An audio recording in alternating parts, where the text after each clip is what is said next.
Hi, I'm Tracy Townsend. I'll be bringing you through the top stories from around Columbus. The Haslam Sports Group released renderings for the National Women's Soccer League training facility at McCoy Park. The next step is to get rezoning plans approved this week, but it's now delayed because of pushback from commission members. Dublin City Schools is now expanding its redistricting process to include elementary schools. School officials say it's necessary to address uneven growth, but not every parent is on board with that change. The inside of a church in Circleville was destroyed by a fire this week. The pastor says there was a lot of work put into renovating the church, but he remains hopeful as he is now moving forward with picking up the pieces. Let's dive into these stories and more making headlines across Central Ohio.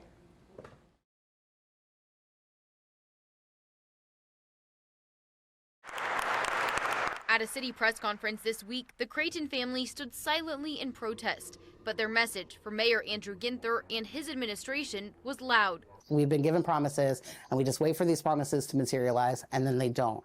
And now we finally spoke out, and the city is behind us. Jennifer Creighton says her family was excited about plans to upgrade McCoy Park with adaptive features that would allow her children to play alongside their disabled father. And then in 2024, the beautiful plans came out with everything that we could have envisioned for adaptability. McCoy Park could mean a lot to my family. Instead, the city is moving forward with plans to put an NWSL training facility on the site. The Haslam Sports Group has shared these renderings. The plans include about 200 parking spots and a field for the team and youth academies. Haslam Sports Group hopes to get final city council approval on the project by September, then break ground in the fall.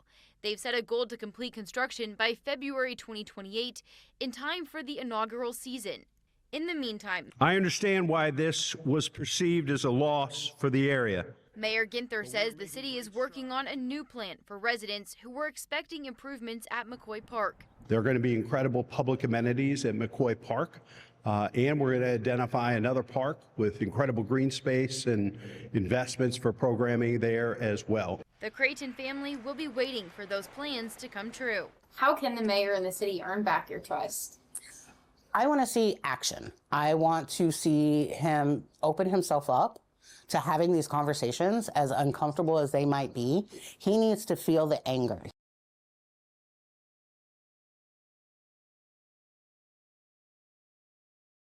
We would like to request that this be tabled. And I think that these plans are great, and it looks well, and it's nice, but our community's still losing something.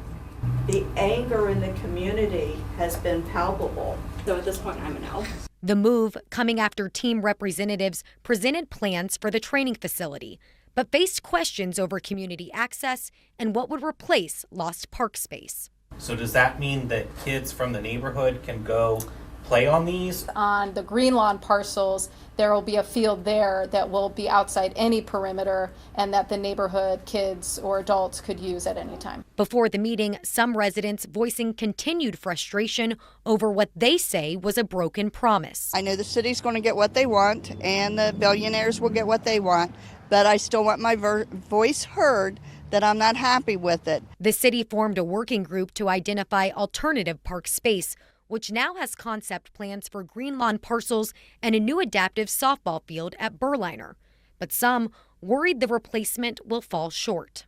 The park is going to be split from one up to 2 or 3 different locations, not one thing for everybody to do. Commissioner Leah Young, who sits on the working group, confident they'll find solutions for all. A property that is very well maintained here is going to add value to anyone that lives over there. People can still walk across the street and go to a park. We need to get parks built, we need to get our training facility built, so we are excited to continue the conversation and know that this will be a win-win for the community.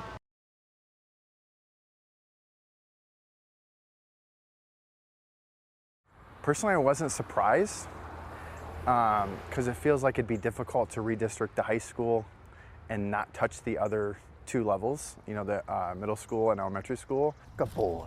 Josh Dawson's 2 daughters go to Scottish Corners Elementary. He says he's been following Dublin City Schools' redistricting process closely. Amongst our parent group, it's been a discussion for the last probably year and a half. The movement always raises some questions, and that can be stressful for parents and the students themselves. The redistricting process started with the high schools and was temporarily put on pause in October following parent pushback. Last month on 10 TV's The Big Picture podcast, Superintendent John Marchhausen said some changes may be made for the middle schools too. I anticipate there being some middle school redistricting that will align with the high school redistricting so that this can be a decade-long solution. So this is not something we have to go back and do again. At Monday's school board meeting, the superintendent's report included a redistricting update, saying including elementary schools now allows the district to balance enrollment across all grade levels through a single comprehensive process. We're all just hoping that it's done in the most sensible, defensible way. When you release these maps, you're going to have to answer questions defending why did you do it this way, and I just hope they're ready. I know that regardless of the schools that my daughters may go to, if redistricting happens to them, they're going to still get a really world-class education.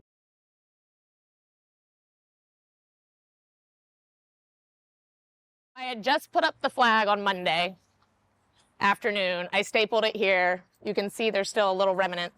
Around 10:45 Monday night, Beth Ray says 2 men walked up to O'Reilly's pub and ripped the pride flag off the patio. It happened right in front of her customers. They exchanged words with the guys. The gentleman then pulled off and came back probably about 5 minutes later with the rock. According to the police report, the 2 men returned to the bar in their cars and hurled the rock through this window. Luckily, nobody was sitting there, which was concerning because we were worried about safety, of course, initially. O'Reilly's pub is a high street staple and a favorite spot for regulars. Ray says they're known for their decorations for every holiday and season, including Pride Month. She says the incident has been unsettling. I mean, we are located in Clintonville. We are definitely a regulars bar. We are very close with our customers. We're very accepting of everybody in here. I mean, it was pretty upsetting that night. We shut the bar down for safety purposes. Everybody left, went home. Contractors spent Wednesday repairing the damage and boarding up the window. As for the flag, Ray says she's planning to put it back up for the rest of June. Absolutely not going to stop us from putting up our decorations. Not going to let, that intimidate us to the point that we can't, celebrate Pride.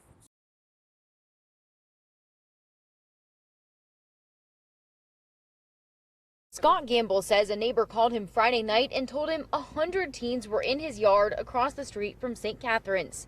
He rushed home and found police surrounding his neighborhood working to break up the crowds. This was very different.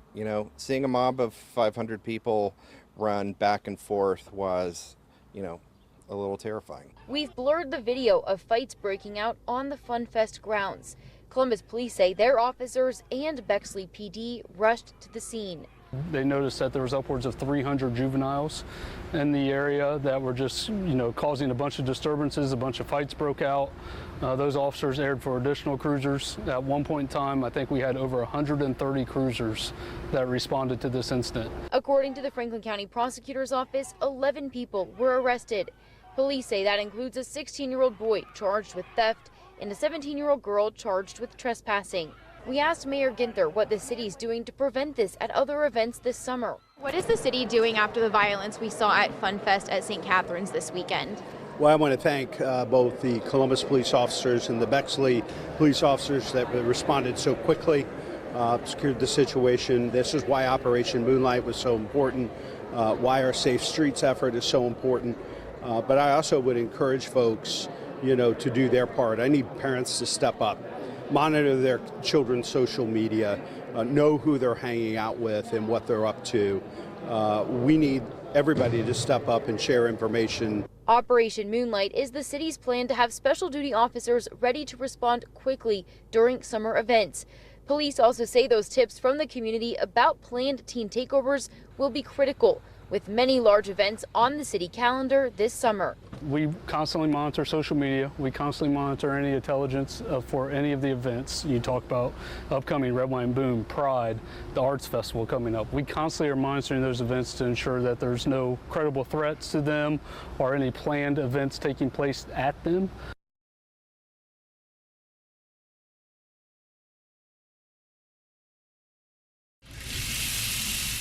Columbus Water and Power says it started a monthly billing pilot program for its water and sewer customers last June. And at first I was really excited. I was like, that will help me plan finances better. According to Columbus Water and Power, so far more than 58,000 water and sewer customers have been converted to monthly billing.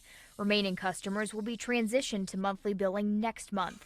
Some people say they're unhappy with the change. It's really frustrating because, I mean, that's what they explain. They're like, you know, it'd make it easy, for the city, but it'd be easy for families to, you know, keep track and kind of financially plan better. 10 TV asked Columbus Water and Power about concerns from residents seeing changes to their bills. A spokesperson wrote, there are no additional costs associated with dividing quarterly water and sewer usage into 3 one-month periods. All quarterly fees and charges will also be divided by 3, so no additional charges or increases to current charges are included. So far, our customer service team indicates they have not received concerns that quarterly charges and fees are still being billed at the same amount monthly, but they are ready to investigate and address if that happens.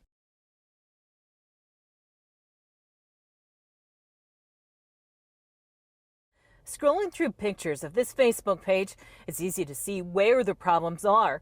I was very angered by what I saw when I would go visit my father, and I saw what they were living in, what they were dealing with, the forced overtime, all this other stuff, and I would be like, well, why, this isn't right. How is this okay? No, this would not be acceptable anywhere else. Kaylee Smith's dad is a retired Columbus fire captain, and she is the creator of the page. Last night, council approved nearly $3 million to repair the roof that collapsed at Station 18, repairs at Station 19, and at the Reeb Center. Councilmember Emmanuel Remy also announced a public hearing for Thursday, June 25th to allow residents and firefighters to explain the issues that need to be addressed. So is it because of the page? I wouldn't say necessarily. I think it was occurrences that happened, but you know, I've seen it. I understand there's a lot of things in there that, you know, definitely need to be looked into. Remy said he was aware of the issues thanks to the Matrix report, but the extent of the damage became clear after the roof collapsed at Station 18. A little bit, yes. I would say that, you know, we don't expect to have holes and roofs collapsing in our buildings. And so when you hear it gets to that point, it's a little frustrating, but we're glad that we were able to move it forward to make sure that those repairs are made and that it doesn't happen again at any one of our stations. Smith hopes those plans, along with her page, will help create a solution. You know what? My goal for the page would have nothing more to post on. You know, if city council, the city doesn't like this page, they have the power to stop it.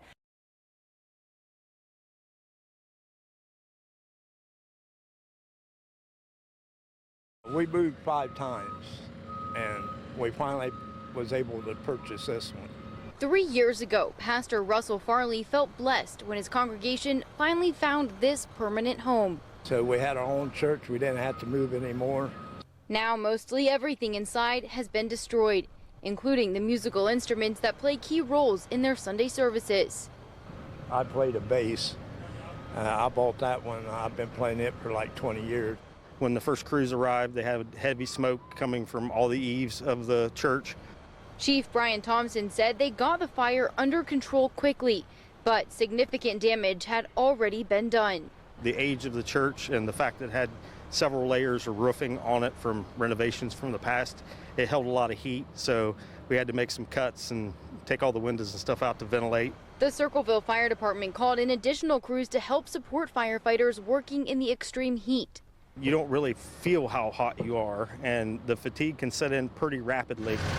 The cause of the fire remains under investigation. Thankfully, no one was injured, and Pastor Farley has faith that they'll be able to hold services here again. You think you can save this building? Oh, yeah. That's what I do for a living. You're a remodeler? Yeah. Yep. Do it every day. So we'll just move on. Go forward.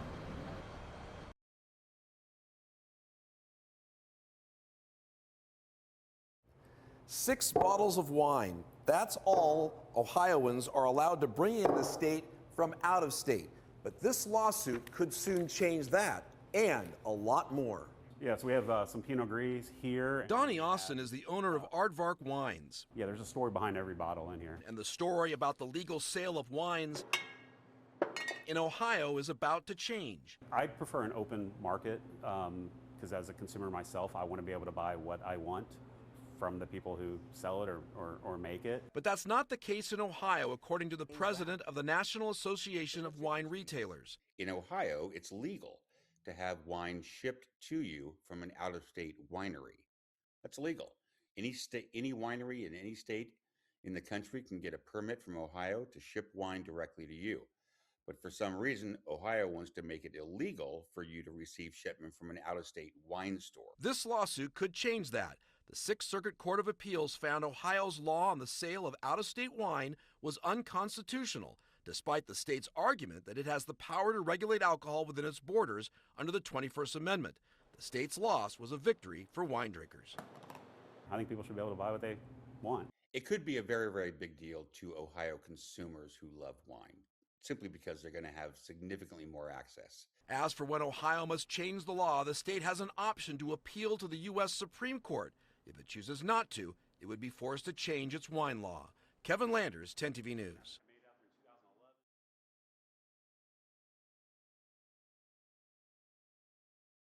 These classes put on by the city of Bexley are specifically designed for young people, educating them on e-bikes and e-scooters. Cities are searching for ways to keep people safe in the e-bike era, and Bexley is no different. Last fall, Bexley passed an ordinance focused on young riders, and the mayor told 10 TV the focus would be on educating kids.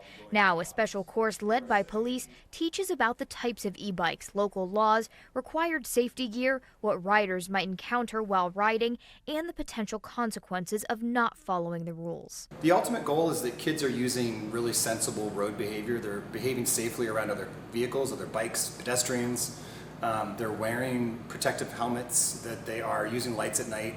Just, in general, being aware of some of the dangers that are presented by such fast-moving bikes. Bexley isn't the only place taking a step at a solution for safety. Many municipalities like Powell, New Albany, Upper Arlington, and Westerville have all taken steps to educate drivers as the demand for e-bikes continues to rise, all with one goal. Education and awareness of what the actual laws are with e-bikes is what we would recommend before you make a purchase. The city has more classes planned. The next one is set for July 14th. Reporting in Bexley, Catherine Simon, 10 TV News. Well, I attended not one, not two, but 3 press conferences announcing the new police sub here on Sullivan's Avenue. As you can see behind me, construction is underway. You had 3 press conferences announcing that this was going to be built. How does it feel to finally actually be here seeing some structure up? I'm going to feel even better in February. It may be chilly and gray, but this has been a long time coming, and the people of this neighborhood deserve this. The new $14.4 million substation will be 7 times the size of the current building, which was built in the mid-60s, not exactly designed for modern policing. It really reflected the old practices of policing. It was more of a police-only facility. The current sub has been riddled with issues. Officers report the gate has been broken, which led to several officers' personal vehicles being broken into. What is being done in the meantime to make sure the officers are safe at the current sub? They had a gate that was broken for a long time. A lot of their cars have been broken into while they're out patrolling the neighborhoods. Yeah, I think, we're continuing to work closely with facilities, finance, and CPD and safety. It's something we take very seriously, and we're going to continue to do everything we can until this new place opens. Columbus Police Deputy Chief Smith Weir says, while this will be an office space for officers, he hopes it brings the whole community together. The impact on the community. The Hilltop neighborhood needs this. It deserves this facility. And this brings our officers, our detectives, the Zone 3, the West Side Chain of Command. It brings them closer to the community. That is to make the Hilltop safer, cleaner, and stronger with city investment. And this sub is set to open in the end of February. In Columbus, Lacey Crisp, 10 TV News. That's a wrap on this week's edition of Around Columbus, your look at the stories shaping Central Ohio. Thanks so much for spending time with us. Stay safe, stay informed, and we'll see you next time. And don't forget, you can always get the latest updates on the go with the free 10 TV News app.